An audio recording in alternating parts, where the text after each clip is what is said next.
Vamos para a análise. Pedro Venceslau, o que significa então essa avaliação positiva subindo? Era uma expectativa do governo, depois de alguns ajustes, ministros falando mais sobre as propostas e os projetos do governo, e o presidente Lula mais enfático e subindo o tom em algumas críticas, inclusive, pensando no Banco Central, uma delas, né?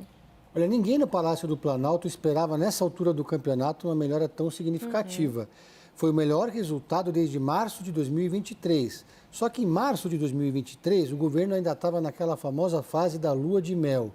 Então, houve um crescimento que confirmou a pesquisa Quest de ontem.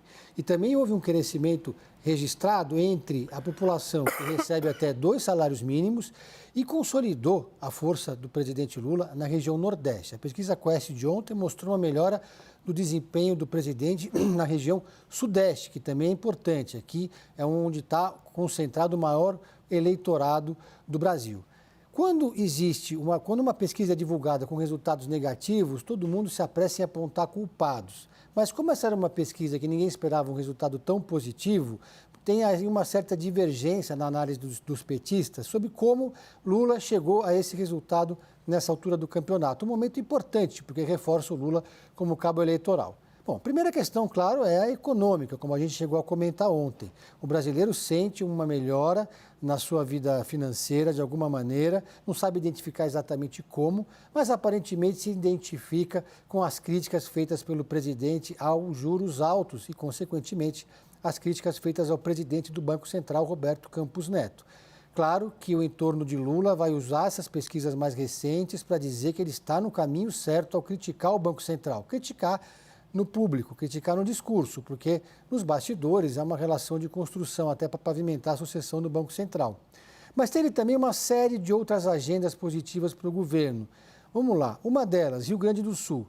Quando aconteceu a tragédia no Rio Grande do Sul, a tragédia das chuvas, o governo tinha acabado de colocar no ar aquela campanha Fé no Brasil, que tinha como um dos objetivos furar a bolha bolsonarista entre os evangélicos.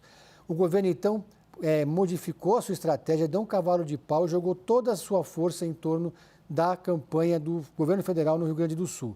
Lula foi lá diversas vezes, abriu os cofres da União, se aliou ao governador do estado, Eduardo Leite, que é um adversário político, mostrando uma postura republicana, criou um ministério extraordinário e, pelo jeito, mostrou para a população o empenho que se esperava nesse momento. Então, são algumas agendas aí que vão se somando, claro, além dessas viagens que o presidente Lula tem feito pelos estados, viagens que sempre são precedidas ou sucedidas de entrevistas para a imprensa local, no qual ele trata de assuntos regionais.